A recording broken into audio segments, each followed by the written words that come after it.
Blood was pouring out of my nose and running down my chest. I could not feel my feet anymore. Somewhere behind me, 300 men were screaming, and I could hear them getting closer. I was naked, no rifle, no knife, nothing but 5 miles of prickly pear cactus between me and a river I was not sure I could reach. I had been running for what felt like a lifetime, and my body was starting to shut down.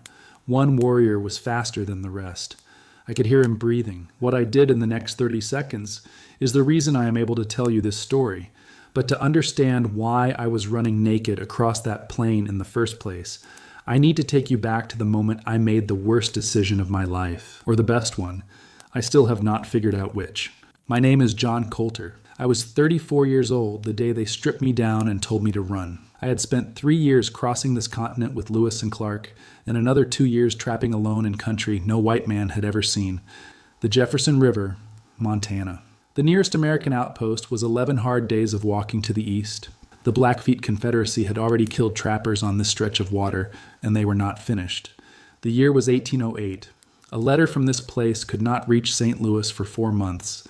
If something happened to you out here, nobody would know, and nobody was coming. This is the story of how I lost everything, survived what should have killed me, and then had to decide whether the life I had chosen was worth the price it charged. But before I tell you about the run, I need to tell you about the day I turned my back on everything a sane man would have wanted, because that is where this really starts. August of 1806. I was sitting in a canoe on the Missouri River headed east. The Lewis and Clark expedition was finally going home. 3 years we had been out.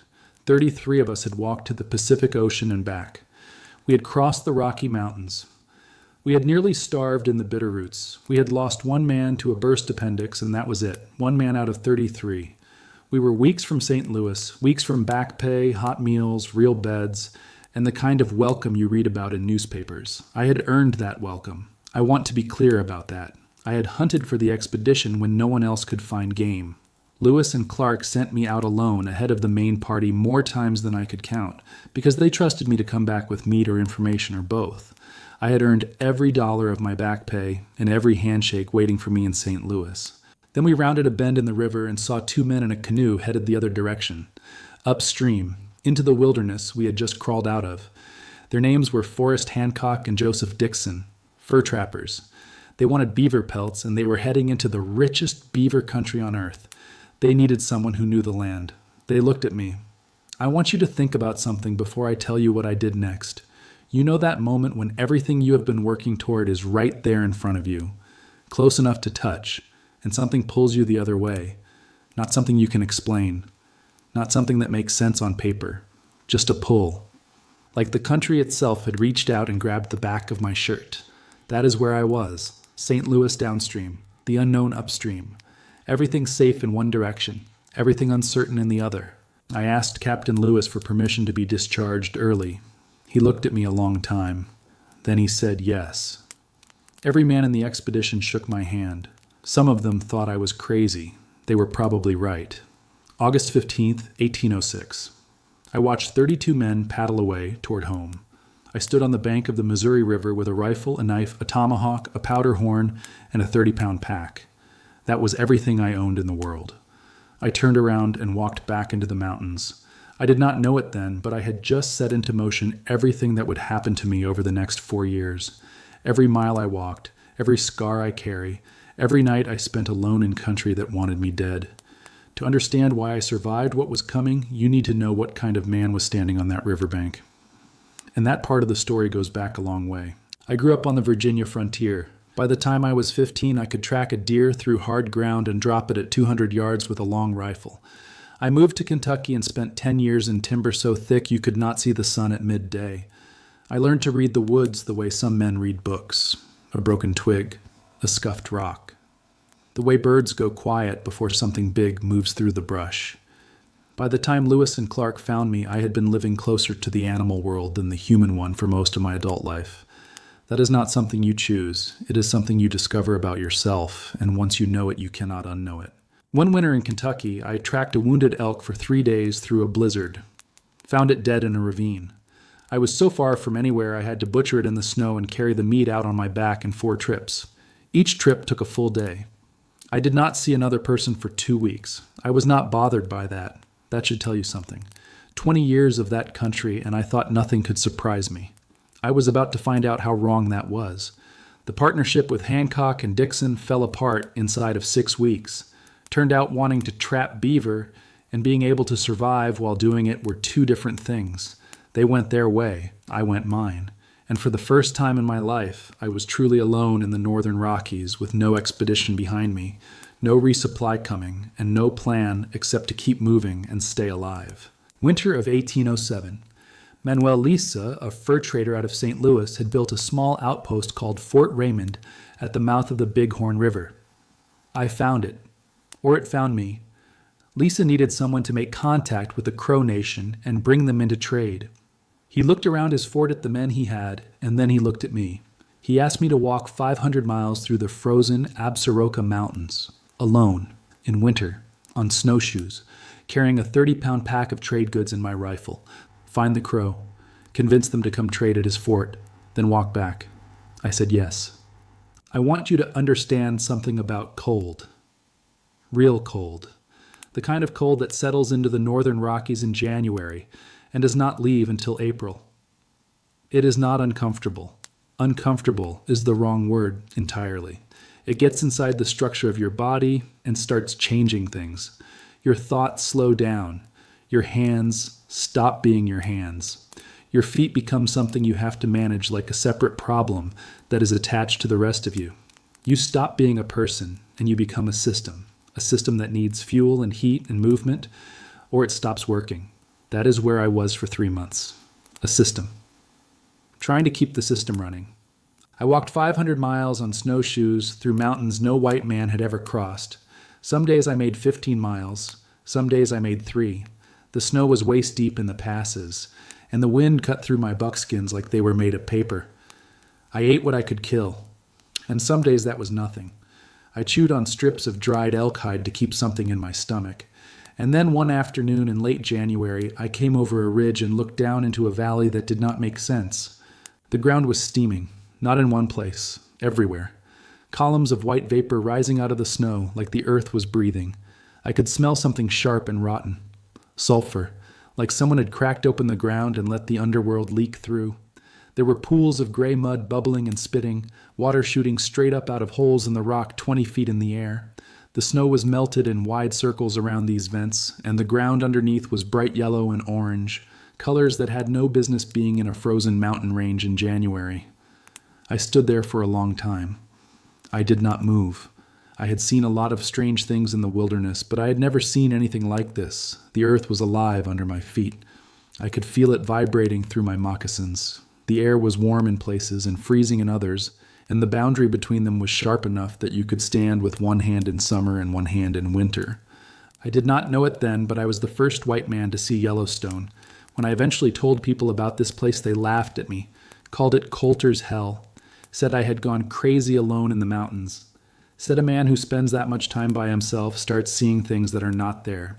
Every single thing I described was real. Every geyser, every boiling spring, every column of steam. It took 60 years before anyone believed me. I was not bothered by that either. I knew what I had seen. I found the Crow, made the trade agreement, walked back to Fort Raymond, 500 miles out, 500 miles back. Lisa shook my hand when I came through the gate. That was my pay. A handshake and permission to keep trapping, but something had changed during that walk. I had been alone in country that was bigger than anything I had words for. I had seen things no one would believe. I had tested myself against the worst the mountains could throw at me, and I was still standing, and I wanted more of it.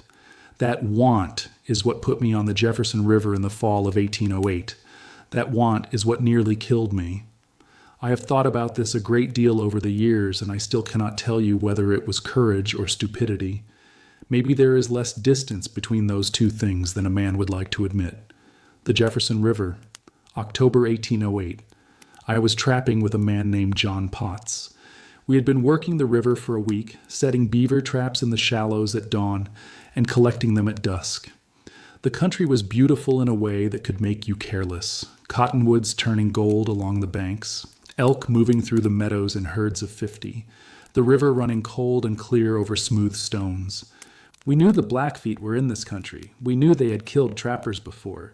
We knew we were taking a risk every time we put our canoe in the water, but the beaver were thick here, and beaver pelts were worth $6 apiece in St. Louis. That was more money than most men made in a week.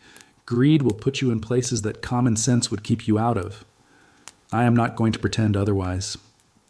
That morning we pushed off before dawn. The river was narrow here, maybe 40 yards across, with steep banks on both sides, heavy brush. You could not see more than 10 feet into the timber. I did not like it. The hair on the back of my neck was standing up, and I had learned a long time ago to listen to that feeling. Then I heard it. A sound like thunder, but wrong. Too rhythmic. Too sustained. The sound of hundreds of feet moving through brush at the same time. I looked up at the north bank and saw them, Blackfeet, hundreds of them, lining both sides of the river, warriors in full paint, bows drawn, some had rifles. They filled the banks as far as I could see in both directions. A chief stepped forward and motioned for us to come ashore. I looked at Potts. Potts looked at me. There was nowhere to go. The river was narrow enough that they could hit us with arrows from either bank. Running downstream meant paddling through an army. I set my paddle down and steered toward the bank. My feet touched the mud and I stepped out of the canoe with my hands open. They grabbed me immediately, took my rifle, took my knife, took my tomahawk. I turned back to Potts. I said, "Come ashore." I said, "It is the only chance." Potts looked at the warriors on the bank. He looked at the arrows pointed at his chest. Something crossed his face. Not fear exactly. Decision. He raised his rifle and shot a warrior dead. I watched what happened next, and I am only going to tell you once. They put so many arrows into John Potts that his body looked like a porcupine. He fell out of the canoe, and they dragged him ashore and they cut him apart. They pulled out his organs and threw them in the river. They held pieces of him up and they screamed. I stood there. I did not move. I did not make a sound. Not because I was brave, because I understood that if I moved or spoke, I would die the same way. I kept my face still, and I watched them, and I waited. I want to be straight with you about something. Potts was a good man. He was my partner.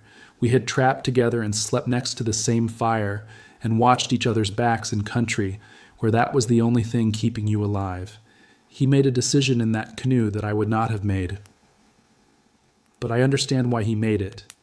He looked at those warriors and decided he would rather die fighting than die however they were planning to kill him. I cannot say he was wrong. I can only say I chose differently. They stripped me naked, every piece of clothing, my moccasins, everything. I was standing on a riverbank in October with nothing, not a thread, not a weapon, not a tool, nothing between me and the cold but my own skin. The chief walked up to me. He was a big man. He looked at me the way you look at an animal you are deciding how to kill. Then he asked me a question, through signs. He asked me if I was a fast runner. Now, I could run. I had been running in the woods since I was a boy. I was fast. But I looked that chief in the eye and I told him I was very slow. The slowest runner in my company. I could barely run at all. He smiled, said something to his warriors. They laughed. Then he pointed at the open prairie to the south. 5 miles of flat ground covered in sagebrush and prickly pear cactus. At the far end I knew was the Madison River. He said, "Run." They gave me a head start. 300 yards. I walked first. Slow. Like I was confused. Like I did not understand what was happening. I wanted every yard I could get. Then I ran. I ran harder than I have ever run in my life. Harder than I knew a human body could run. My feet hit the prickly pear and the thorns went in deep and I did not slow down. I could not slow down. The cactus needles were burying themselves in my soles with every step and I just kept driving forward. Behind me, 300 warriors screamed and started running. The first mile, I opened up some distance. I was faster than most of them, but the cactus was shredding my feet and I was bleeding from places I could not count. My nose burst, just opened up. Blood poured down my face and my chest, and I could taste copper and dirt, and I kept running. By the 3rd mile, my body was starting to fail. My vision was narrowing. The edges were going dark. I could hear my own heartbeat louder than the screaming behind me. My legs were still moving, but they were moving on something other than strength, something other than will, something I did not have a name for. I did not look back. I knew if I looked back, I was dead. Looking back costs you a step, and a step was something I could not afford. 4 miles. I could see the timber along the Madison River ahead of me, maybe 1.5 miles away. The screaming behind me had spread out. Most of the warriors had fallen back, but I could hear one man, one set of feet, close, getting closer. I could hear him breathing. Some of you watching this are sitting in a quiet room right now. End of the day. And you have been watching for a while. You stayed with this story. Most people would have moved on by now. The fact that you are still here tells me something about you. I think you know what it is. 5 miles in. The river was close now. I could smell the water, and the warrior behind me was close too. 30 yards, maybe 20. I could hear his feet slapping the ground. I could hear his breath rasping in his throat. He was fast, faster than me. He was going to catch me. I stopped.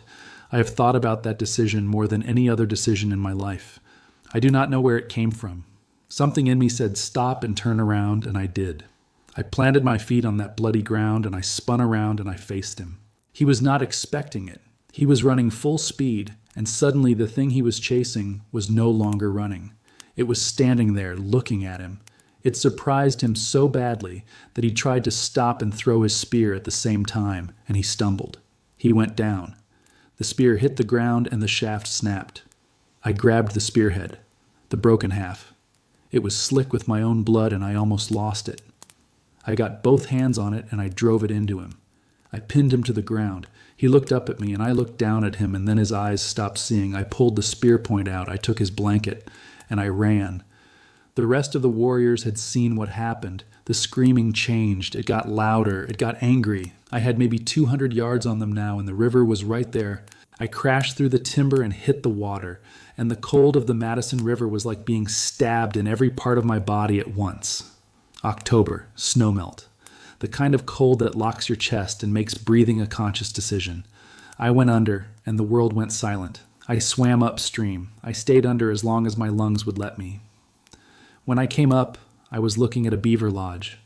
A big one. Sticks and mud packed together into a mound that stuck up 3 feet above the waterline. I knew from years of trapping that beaver lodges have underwater entrances, tunnels that come up inside the mound into an air pocket. I dove, found the entrance, pulled myself through sticks and mud and darkness, and came up inside the lodge, gasping. There was air, not much. The space was maybe 3 feet across and 2 feet high. It was dark. It smelled like mud and animal musk and rotting wood. I pressed my face against the top of the lodge where the sticks were loosest, and I breathed. Outside I could hear them. They were everywhere, splashing through the water, crashing through the brush, screaming to each other. Some of them climbed on top of the beaver lodge. I could feel their weight pressing down on the sticks above my head. I could hear them talking directly above me. If they had broken through the top, they would have been looking right at me. I did not move. I did not breathe louder than I had to. I stayed in that freezing water with my body going numb piece by piece, and I waited. The water was up to my chin. My teeth were chattering so hard I bit the inside of my cheek to keep them quiet. I tasted blood again, my own blood. It seemed like that was all I had been tasting for hours. They searched until dark. I heard them moving through the river and the brush as the light faded. The sounds got farther away, then closer again, then farther. They were thorough. They wanted me. They especially wanted me now because I had killed one of their best warriors. I stayed in that lodge until full dark. Hours. I have no idea how many. Time does not work the same way when you are naked in freezing water waiting to die. Every minute feels like it has a weight to it, a physical weight pressing down on your chest.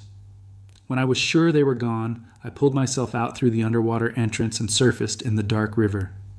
I could not feel my legs. My hands were claws.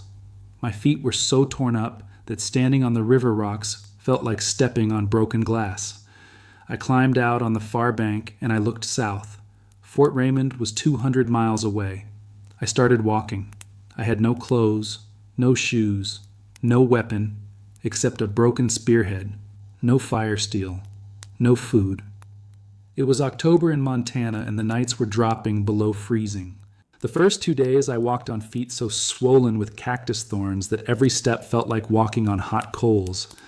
I pulled thorns out when I stopped to rest, but there were too many. My soles were black with dried blood and embedded needles. I could not get them all.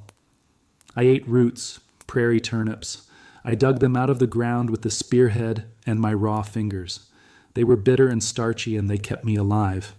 That was all they did. By the third day, the sun had burned my skin red. I had no shade, no cover. I walked at night when I could and tried to rest during the day, but the ground was cold and I could not sleep. I shook so hard my teeth ached. I said a word I will not repeat. I said it several times. Day 5. My feet were infected.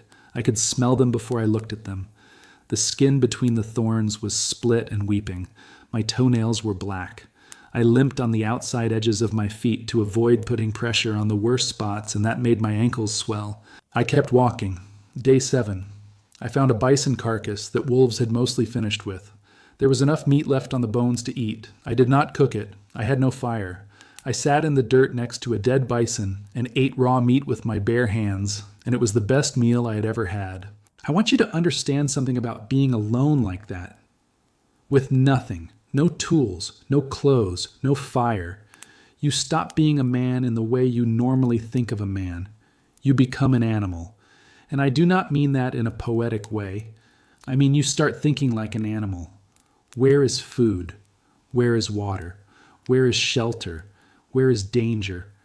Those 4 questions run through your head on a loop and nothing else gets in. The world shrinks down to those 4 things and everything else falls away.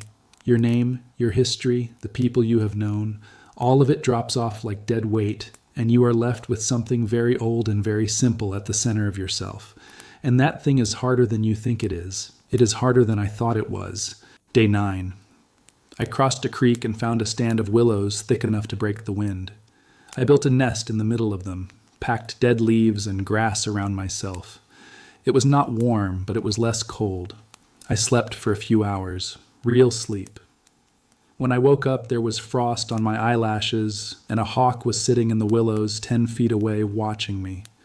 We looked at each other for a while. Then it flew off. I have thought about that hawk more than makes sense. Day 11. I saw smoke. Fort Raymond. I walked through the gate, and the men there did not recognize me. I was sunburned black. I was naked. My body was covered in cuts and scrapes and cactus wounds. My feet were swollen to twice their normal size. My ribs were showing. I weighed maybe 30 pounds less than when the Blackfeet had taken me. One man looked at me and said, "Who the hell are you?" I told him my name. He said, "Colter is dead." I said, "I am not." They gave me food and water and a blanket. I sat by the fire, and I did not speak for the rest of that day. Not because I did not have anything to say, because my body needed silence the way it needed food.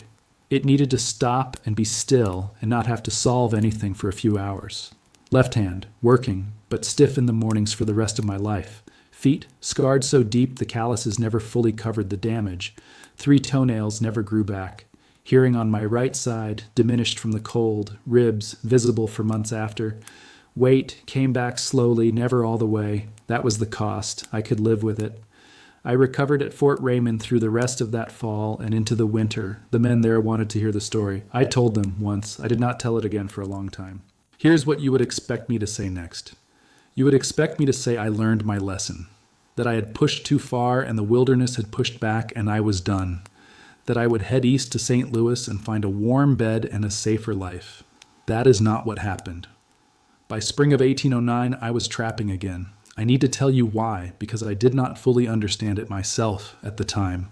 The run should have broken me. It nearly did.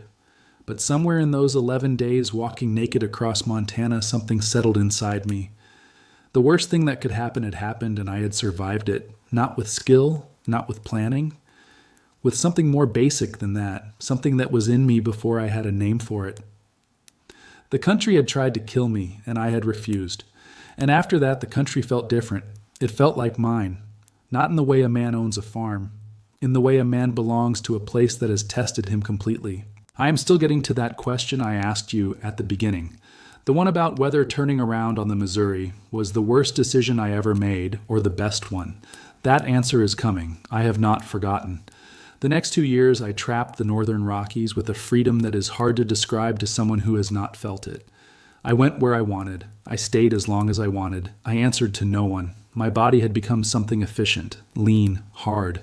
My feet had calloused over the worst of the cactus scars, and I could walk 20 miles a day on rough ground without thinking about it. My hands could skin a beaver in 4 minutes. I could read a river for trap placement the way a farmer reads soil. There was a morning in my second full year alone. Spring. I was camped in a high valley in the Absarokas. I woke up before dawn and walked to a ridge and looked out over a country so vast and empty that the word beautiful does not come close. The snow on the peaks was turning pink in the first light. The valley below was filled with mist. A herd of elk was moving through the meadow like ghosts. And there was no sound at all. Not wind, not water, not a bird. Just complete and total silence. The kind of silence that has a pressure to it, that pushes against your ears. I stood there until the sun came up. I did not think about St. Louis. I did not think about back pay or warm beds or the hero's welcome I had walked away from. I thought about nothing. I just stood there and breathed and looked. That is what this life gave me. Moments like that. Moments where the distance between you and the world disappears entirely, and you are just a living thing standing in a living place, and there is no separation. A man came through that spring, a trapper headed south. He told me there was good work in St. Louis, good money, warm bed. I watched him walk south until I could not see him anymore. Then I went back to my fire and made coffee from roasted root bark. That was all. That was everything. But there is something about those years that I need to tell you, because the country was not finished with me. Spring of 1810. I went back to Three Forks, the Jefferson River, the same stretch of water where the Blackfeet had taken me and killed Potts. I knew it was dangerous. I went anyway. The beaver were there, and so was I, and I told myself that was enough reason. The Blackfeet found me again. It was not a war party this time. A smaller group, maybe 30 warriors. They caught us in the open. I was trapping with a small group of men from Lisa's outfit. The attack came at dawn, arrows and rifle fire from the timber. 2 men went down in the first minute. The rest of us ran for the river. I ran. I'm not going to dress that up. I ran, and I did not stop, and I did not look back until I was on the far side of the Missouri with river water up to my chest and my heart hammering so hard I could feel it in my teeth. 3 men died that morning. I knew all of them. I stood on the bank of the Missouri dripping wet and shaking, not from the cold this time, from something else.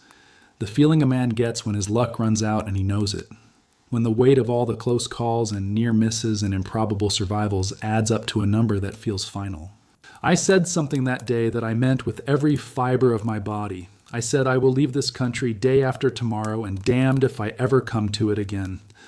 I kept my word. I walked out of the mountains. I followed the Missouri east. I walked back to St. Louis, the same river I had paddled up with Lewis and Clark 7 years earlier. The same river I had turned around on when I saw Hancock and Dixon heading upstream. The same river. Different man. I want to be straight with you about this next part. Coming back to civilization after 4 years in the mountains is not what you think it is. It is not relief. It is not homecoming.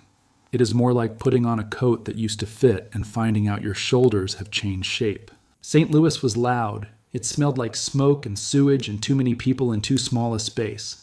The streets were mud and the buildings blocked the sky, and everywhere I went there were walls. Walls on every side. I had not been inside 4 walls for years, and the feeling of a roof over my head made my chest tight in a way I did not expect. I found a man named John Bradbury, an Englishman, a naturalist. He wanted to hear my story, and I told him. The run, the beaver lodge, the 11 days, Yellowstone, the geysers and the boiling mud. He wrote it all down. He believed me. Most people did not. When I described Yellowstone, they laughed, said I was making it up, said a man does not see boiling rivers and steam shooting out of the ground in the Rocky Mountains. They called it Colter's Hell, and they meant it as a joke. 60 years later, when the first official expedition reached Yellowstone, they found every single thing exactly where I said it was. Every geyser, every hot spring, every bubbling pool. I was not alive to hear the apology. I am not sure I would have needed one. I sat down with Captain Clark, William Clark, my old commander. He was making a map of the West, the first real map. I helped him draw the Yellowstone region from memory. Every river, every mountain pass, every valley I had walked through alone. That map became the foundation for every map that came after, my footsteps drawn in ink on paper. That was something. I met a woman named Sally. I married her. We had a son, Hiram. I took up a piece of land near Sullen Springs, Missouri. Flat ground, timber, a creek. I built a cabin. And here's the thing I have never been able to explain properly to anyone. I was happy, not the way the mountains made me happy. Different, quieter. The happiness of a man who has stopped running, who knows what he survived and what it cost and has made a decision to stop paying. I was 37 years old. My body was older than that. The winters and the starvation and the running had aged me in ways that did not show on the outside, but I could feel on the inside. Tasks that used to be automatic now required planning. Splitting wood took longer. I had to think about my feet when I walked on rough ground. My hands were stiff in the mornings and took an hour to loosen. I remember one morning, fall. I walked out to the woodpile at dawn to split kindling. The air smelled like frost and dead leaves, the same smell as 1,000 mountain mornings, and for 1 second I was back in the Absarokas, standing on that ridge, watching elk move through the mist, the silence pressing against my ears. Then Hiram cried inside the cabin and I was back, standing in Missouri with an axe in my hand and a life I had chosen wrapped around me like a warm coat. Not the mountains, but mine. I never went back. I said I would not, and I did not. Some promises a man makes to himself, and those are the ones that matter most. Now, that question I planted at the beginning, whether turning around on the Missouri in 1806 was the worst decision I ever made or the best one. I have had years to think about this. Here is what I know. It was both. It was the best decision because it showed me what I was made of, not what I thought I was made of, what I was actually made of when everything else was stripped away, literally stripped away. Every piece of clothing, every weapon, every advantage. And what was left was enough. That is a thing you cannot learn any other way. You cannot read it in a book. You cannot hear it from another man. You have to stand naked on a prairie with 300 men trying to kill you and find out for yourself whether what is left is enough. It was the worst decision because of what it cost. John Potts, the men at Three Forks, the years of my body that the cold and hunger burned through like fuel, the fact that I am 38 years old and I move like a man of 50, the nightmares that still come in October when the air turns cold and smells like river water. A man's life is the sum of his decisions, not the good ones or the bad ones, all of them. And the biggest decisions are the ones where good and bad are so tangled together that you cannot separate them with a knife. Some of you watching this right now know exactly what I'm talking about. You made a choice somewhere along the way, a hard one.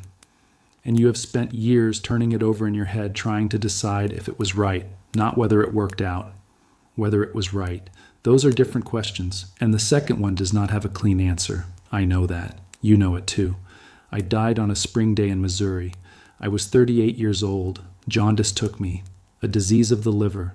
The man who outran 300 Blackfeet warriors and walked 200 miles naked and survived the worst the Rocky Mountains could deliver died in a bed, in a cabin, on flat ground, with his wife beside him. That is not irony. That is just how it works. They buried me somewhere near Sullen Springs. Nobody marked the grave properly. 100 years later, someone dug up bones near New Haven, Missouri, and said they were mine. Maybe they were. Maybe they were not. I am not sure it matters, but here is what does matter. In 1930, a farmer in Idaho was plowing a field near the Tetons. His plow hit something hard. He reached down into the dirt and pulled out a rock, carved into the shape of a head. On one side, someone had scratched 2 words, John Colter. On the other side, a number, 1808. I carved that rock. I carved it during the loneliest winter of my life and left it in the ground like a message to whoever came next. I was here. I saw this. Remember the name. The country I walked through alone is now called Yellowstone National Park. 3 million people visit it every year. They stand where I stood and they look at the geysers and the boiling mud and the steam rising out of the earth and they take photographs. They do not know my name, most of them. That is fine. I did not do it for them. I did it because the country was there and I could not stay away from it. That is the only honest answer I have ever had. One question before you go.